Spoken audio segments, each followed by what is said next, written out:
आपके प्रिय channel PC group education में। आज हम लोग पढ़ने चल रहे हैं महत्वपूर्ण लेखकों की रचनाएं। तो देखिए ये क्लास 10th का है, ये बहुत ही महत्वपूर्ण है आज का क्लास, क्योंकि आपके बोर्ड के एग्जाम में यहीं से आपके क्वेश्चन आते हैं जो हर साल इससे पूछे जाते हैं। तो चलिए बिना देर किए हुए स्टार्ट करते हैं, देखते हैं। देखिए पहला है आचार्य रामचंद्र शुक्ल। अब देखिए आचार्य रामचंद्र शुक्ल किस युग के थे? शुक्ल युग के। किस युग के? शुक्ल युग के। और छायावादी, तो ये दोनों युग के थे, छायावादी भी थे और शुक्ल युग के थे। तो इनका समय सीमा लगभग एक ही था। ठीक है, अब देखिए आगे है। देखिए इनका जो रचनाएं, जो इनकी रचनाएं कौन कौन सी है, तो देखिए पहला इसमें है निबंध। अब देखिए निबंध संग्रह में चिंतामणि, ये चिंतामणि बहुत ही इम्पोर्टेंट है क्योंकि ये बार बार आपके पेपर में पूछे जा चुके हैं। ठीक है, चिंतामणि और है विचार विचित्र। ठीक, तो देखिए आप पूछ लिया जाता है चिंतामणि किस लेखक की रचना है, तो किस लेखक की रचना है? आचार्य रामचंद्र शुक्ल की। ठीक, अब देखिए दूसरा है इतिहास। तो इतिहास हिंदी साहित्य का इतिहास है। क्या है? आचार्य रामचंद्र शुक्ल क्या है? हिंदी साहित्य का इतिहास है। ठीक, देखिए और कौन सा आपका पूछा गया है, तो हम आप लोग को मेन बताएंगे जो आपका बहुत ही महत्वपूर्ण है। ठीक है, अब देखिए 11 वर्षों का समय, 11 वर्षों का समय किसकी रचना है? तो ये आचार्य रामचंद्र शुक्ल का है। तो इतना क्लियर हुआ। तो देखिए आपका जो ये निबंध, इतिहास, आलोचना, संपादन और कहानी, ये जो पांचों है इसको क्या कहते हैं? विधा कहते हैं। क्या कहते हैं? विधा ये है आपका। तो यही से पूछा जाता है कि ये किस विधा का है। ठीक, ऐसे पूछा जाता है। विधा से कैसे क्वेश्चन किया जाता है कि जैसे पूछ लिया जाए चिंतामणि किस विधा की रचना है, तो किस विधा की रचना है? तो देखिए निबंध संग्रह की रचना है। ठीक, तो इतना आप लोग को क्लियर हुआ। अब हम लोग चलिए दूसरा देखते हैं। जयशंकर प्रसाद। देखिए अब जयशंकर प्रसाद किस युग के हैं? तो किस युग के हैं? शुक्ल युग के हैं। किस युग के? शुक्ल युग के और छायावादी युग के हैं।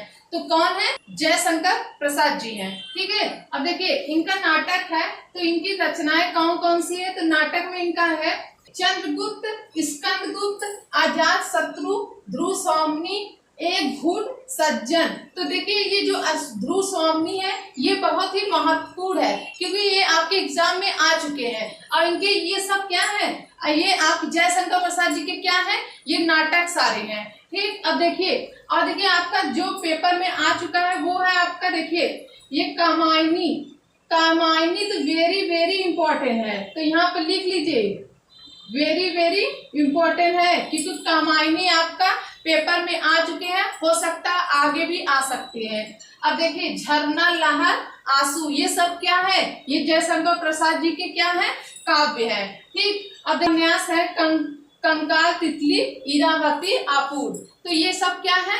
ये इनके उपन्यास है। ठीक, तो इतना आप लोग को क्लियर हुआ कि हम आप लोग को एक ही क्लास में सारे लेखक की रचनाएं कंप्लीट कर देंगे आज।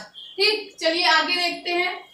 डॉक्टर राजेंद्र प्रसाद। देखिए जो डॉक्टर राजेंद्र प्रसाद की रचनाएं हैं, तो देखिए ये इनकी रचनाएं 7 हैं, तो ये सारे इम्पोर्टेंट नहीं है। तो इसमें जो मेन है उसको हम आप लोग को बताते हैं जो आप लोग के पेपर में आते हैं। तो देखिए शिक्षा और संस्कृति, ये बहुत ही इम्पोर्टेंट है। देखिए मेरी आत्मकथा, ये भी बहुत इम्पोर्टेंट है।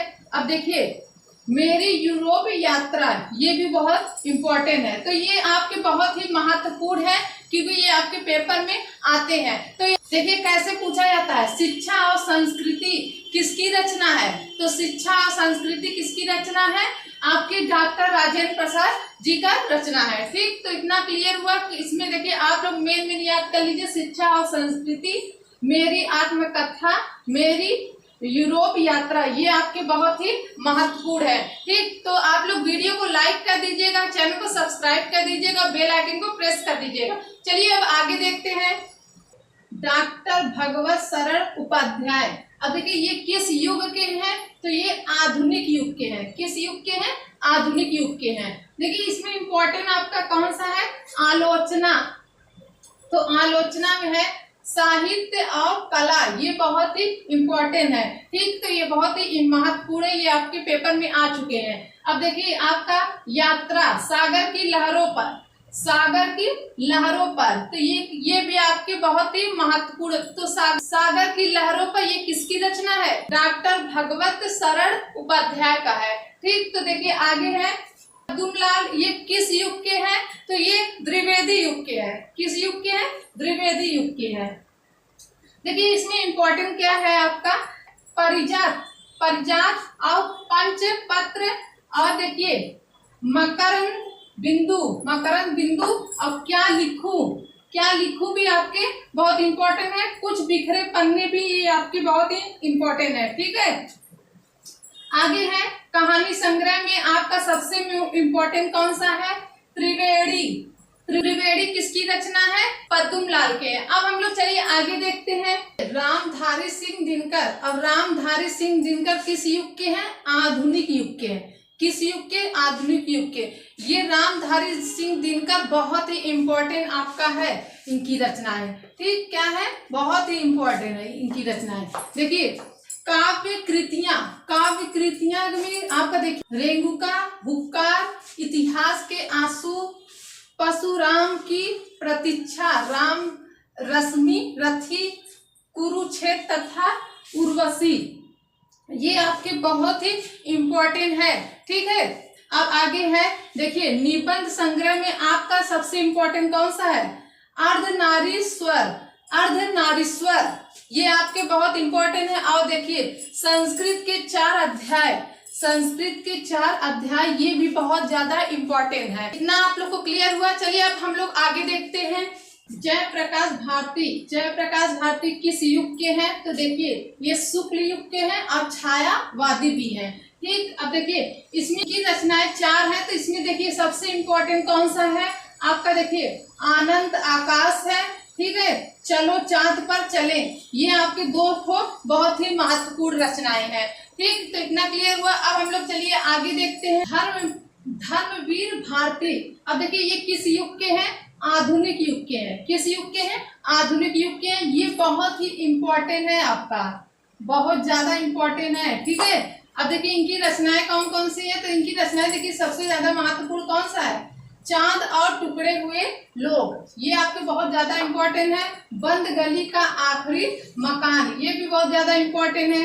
देखिए आपका ये ठंडा लोहा अनुप्रिया, ये भी बहुत ज्यादा इम्पोर्टेंट है। आप देखिए आपका गुनाहों का देवता और सूरज का 7वां घोड़ा, ये भी बहुत ज्यादा इम्पोर्टेंट है। ठीक, अंधा युग ये भी बहुत ज्यादा आपके इम्पोर्टेंट है। तो इतना आप लोग को क्लियर हुआ, जो आपके महत्वपूर्ण है रचनाएं हैं हम आप लोग को इसको बता दे रहे हैं। ठीक है, अब हम लोग चलिए आगे देखते हैं महादेवी वर्मा। अब देखिए महादेवी वर्मा किस युग के हैं?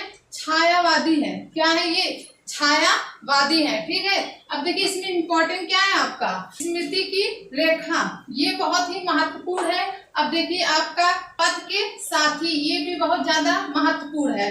अब देखिए यमा, यमा भी आपके बहुत ज्यादा इम्पोर्टेंट है। ये भी क्या है? बहुत ज्यादा इम्पोर्टेंट है, क्योंकि ये आपके पेपर में पूछ चुका है। यमा क्या है? काव्य रचनाएं है। पद के साथी क्या है? संस्मरण है। ठीक, अब देखिए स्मृति की रेखाएं क्या है? ये रेखा चित्र है। तो इतना आप लोग को क्लियर हो गया होगा महादेवी वर्मा के कौन से रचनाएं हैं। हम वीडियो को यहीं पर रखते हैं। तो आज के क्लास में लेखक की सारी रचनाएं कंप्लीट हो चुके हैं। तो आप लोग वीडियो को लाइक कर दीजिएगा, चैनल को सब्सक्राइब कर दीजिएगा, बेल आइकन को प्रेस कर दीजिएगा। अगर आज का क्लास आप लोग को अच्छा लगा हो तो कमेंट कर दीजिएगा। तब तक के लिए धन्यवाद।